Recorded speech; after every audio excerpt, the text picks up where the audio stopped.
Looking at this delightful baby, you can see that it's moving its arms and legs at the same time and wiggling its body. It's not being able to move an arm or a leg or a finger or thumb selectively. This is because its respiratory system is as yet immature. And that means that blood supply reaching the extremities down to the knees, the toes, the joints of its body is still relatively limited.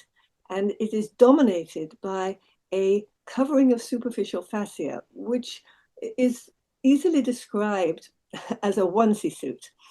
This baby is already in a onesie suit, but inside the onesie suit is another onesie suit, which is this muscular skin, which is connected with the baby's emotions. So the baby can express itself emotionally through these movements, but can't yet reach out and pick something up, produce any fine finger movement, or be able to move its arms or its legs selectively for any particular reason to investigate the world. But gradually, these movements that are impelled emotionally through this onesie suit, begin to increase the circulatory system so that blood supply to the joints of the baby increases.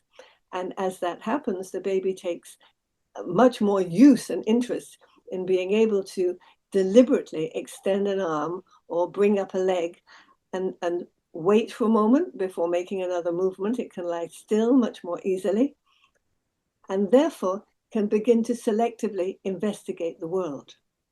And this ability is directly contingent upon the development of the diaphragm, because the diaphragm is what is producing the respiratory circulatory capacities to move the blood into the joints so that the baby can reinforce every tiny movement.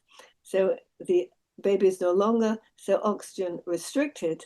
It now can begin to use its movements to drive its breathing, and its breathing is supporting its movements in ever increasing exponential circles.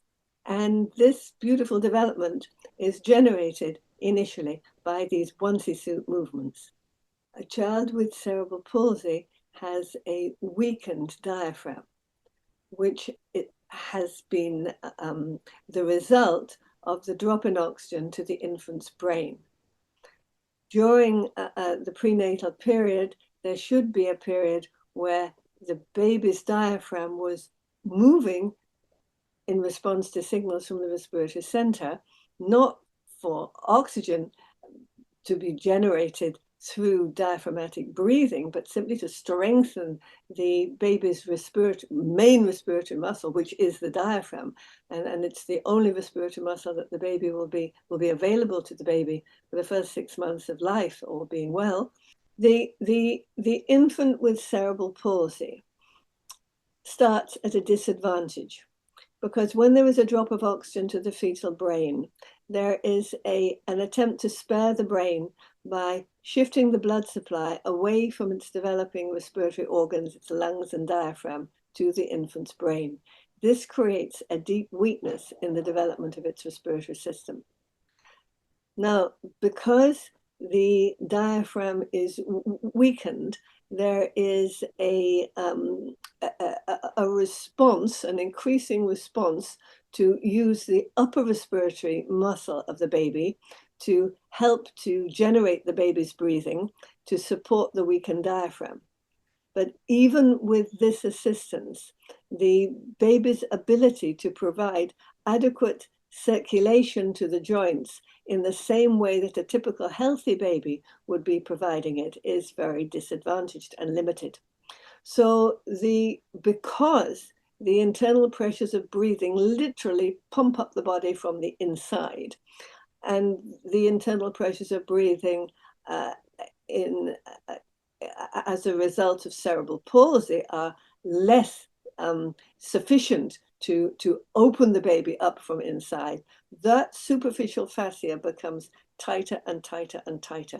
So this onesie suit, which has been a wonderful advantage to the baby, the typical healthy baby, now becomes a trap for the baby with cerebral palsy, because the amount of blood supply to the baby's joints are becoming is insufficient for those joints to send the sort of signals back to the brain that would begin to overcome any difficulties that the baby had in programming its motor cortex with typical movement patterns. The baby is more and more caught in the motor patterns, which are motor patterns of immaturity, which you can see in a typical baby, are going to lead beneficially to more sophisticated motor patterns and an integration of the senses with movement, sensory motor, as it's described. This is going to be deeply affected in a child with cerebral palsy, and various compromises will be made depending upon the degree of neurological involvement. In the typical healthy baby, these beautiful movements via the onesie suit gradually lead to the development of more and more signals from the joints to the brain. Unfortunately, in the child with cerebral palsy, not only is there a problem in the brain, but there is also a direct weakness in the development of the diaphragm. So this is much more than the healthy, immature diaphragm of a typical baby. This is a real liability. So the baby's circulatory system is undercharged.